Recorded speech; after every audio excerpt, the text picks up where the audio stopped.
네. 오늘 여러분과 함께 살펴볼 내용은요. 미국 기업들의 자금 운용 방식, 그러니까 이 트레저리 전략에 불고 있는 어떤 새로운 변화. 네. 구체적으로는 기업들이 보유한 현금이나 자산을, 디지털 자산을 활용해서 어떻게 운영하고 또 가치를 높이는지에 대한 그런 이야기인데요. 맞습니다. 2025년 7월 현재 몇몇 상장사들이 이 암호화폐를 끌어안으면서 상당히 좀 흥미로운 모습을 보이고 있어요. 네. 오늘 저희가 받은 자료를 토대로 핵심만 좀 짚어보겠습니다. 네, 좋습니다. 오늘은 특히 유팩시, 온다스 홀딩스, 그리고 트럼프 미디어 앤 테크놀로지 그룹 이 세 기업 사례를 좀 집중적으로 볼 텐데요. 각기 다른 전략들이 여러분께 어떤 점을 시사하는지 같이 한번 파악해 보시죠. 자, 바로 유팩시부터 시작해 볼까요? 네. 원래 소비재 유통기업이었던 유팩시가 2025년 4월부터 갑자기 방향을 확 틀었죠. 네, 맞아요. 1억 달러로 솔라나를 대량 매입하면서 디지털 자산을 이 재무 전략의 중심으로 가져왔습니다. 주가도 뭐 반응했고요. 네, 상당했죠. 지금은 상장사 중에서 솔라나를 가장 많이 보유하고 있다고요. 그 양이 대략 165만 개에서 182만 개 사이라고 하던데. 네, 현재 가치로 따지면 대략 한 3억 3천만 달러 정도 됩니다. 근데 여기서 정말 주목할 부분은요. 단순히 이걸 보유하는 데 그치는 게 아니고 가지고 있는 솔라나의 90% 이상을 직접 스테이킹 한다는 거예요. 스테이킹이요? 네, 그래서 연 8%가 넘는 추가 수익을 만들고 있다는 점입니다. 연 8%요? 그렇죠. 이건 뭐랄까, 단순히 자산을 그냥 쌓아두는 기존 트레저리 운용하고는 좀 차원이 다른 접근이죠. 미실현 이익을 넘어서 이제 실제 현금 흐름을 창출하는 그런 공격적인 전략으로 바꾼 겁니다. 와, 연 8% 수익이라니. 상당히 솔깃한데. 근데 솔라나 자체의 가격 변동성 위험은 그럼 어떻게 보고 있을까요? 기업 입장에서는 이게 상당히 과감한 결정 같은데요. 물론 그 변동성 위험은 당연히 존재합니다.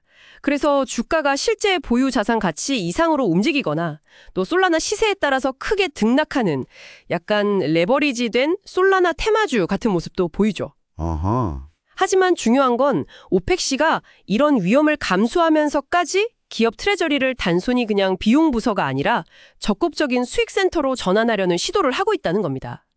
이런 플레이북은 당연히 다른 기업들이 주목할 수밖에 없겠죠. 확실히 전통적인 방식하고는 다르네요. 자, 그럼 다음으로 기술 기업인 온다스 홀딩스 사례를 좀 보죠. 여기는 우펙시와는 뭐 거의 정반대의 길을 걷는 것 같습니다. 네, 맞습니다. 온다스는 재무구조 클린화, 여기에 집중했어요. 2025년 7월 18일에 과거에 발행했던 전환사채, 그러니까 CB죠. 이걸 전액 상환했다고 발표했거든요. 아, 전환사채, CB. 네. 이 전환사채라는 게 나중에는 주식으로 전환될 수 있어서 기존 주주들의 지분 가치를 좀 희석시킬 수 있는 그런 부담 요인이었습니다. 동시에 당연히 부채이기도 하고요. 아, 그렇죠. 그러니까 주주가치 희석 위험이랑 부채 부담, 이 두 가지 문제를 한 번에 해결했다 이런 거군요. 정확합니다. 단순히 빚을 갚는 것 이상의 의미가 있겠어요, 그럼? 그럼요. 6, 7천만 달러의 현금 유동성을 활용해서 이 문제를 싹 정리하면서 CEO가 언급했듯이 재무 안정성을 확보하고 또 시장의 신뢰도를 높인 거죠. 더 나아가서 보면 외부 자금 의존도를 줄이고 내부 역량으로 재무 건전성을 다진 만큼 앞으로 뭐 M&A라든지 신기술 투자 같은 성장을 위한 활동에 훨씬 유리한 고지를 점하게 된 겁니다. 네. 재무제표가 깔끔해지니까 당연히 신용평가에도 긍정적일 테고요. 공격적인 자산 편입과는 다른 내실 다지기 전략이네요. 자, 이제 세 번째 사례로 넘어가 볼까요? 앞선 두 기업과 또 결이 다른 움직임을 보인 곳이 있죠. 바로 트럼프 미디어 앤 테크놀로지 그룹, DJT입니다. 네, DJT. 여기는 2025년 7월 셋째 주에 무려 20억 달러, 우리 돈으로 하면 조 단위 규모인데요. 20억 달러요? 와. 네, 이 규모의 비트코인, BTC와 관련 파생 상품을 기업 트레저리에 편입시켰다고 공시를 했습니다. 이건 뭐 단순 운영자금 확보 차원을 넘어선 움직임이죠. 이야, 20억 달러면 정말 엄청난 규모인데요. 이걸 어떻게 해석해야 할까요? 자료에 따르면요, 약 17억 달러는 실제 비트코인이고 나머지는 이제 ETF나 선물 옵션 같은 관련 파생 상품입니다. 사실상 비트코인을 디지털 금처럼 활용해서 사업 안정성을 높이고 또 잠재적인 인플레이션 위험에 대비하려는 그런 의도로 풀이됩니다. 디지털금이요? 네, DJT는 이걸로 미디어 기술 상장사 중에서는 거의 최초로 비트코인을 핵심 트레저리 자산으로 삼은 기업이 된 셈이죠.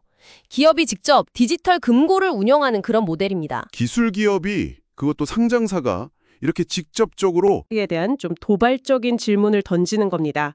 물론 저희가 받은 정보에 따르면 트럼프 전 대통령 관련 배경 속에서 어떤 정치적 메시지라던가 금융 허브 이미지 같은 부가적인 해석에 대한 논의도 있습니다만 저희는 어디까지나 주어진 정보에 기반해서 재무적인 전략 변화에 초점을 맞추고 있습니다. 네, 알겠습니다. 이렇게 새 기업을 보니까 정말 각광색이네요. 유펙스의 공격적인 솔라나 투자와 스테이킹, 온다스의 부채 청산을 통한 재무 건전화, DJT의 비트코인 중심 대규모 트레저리 전환까지 각자의 방식으로 이 디지털 자산 시대를 맞이하고 있는데요. 이 흐름을 통해서 우리가 얻어야 할 핵심 통찰은 뭘까요? 네, 핵심은요.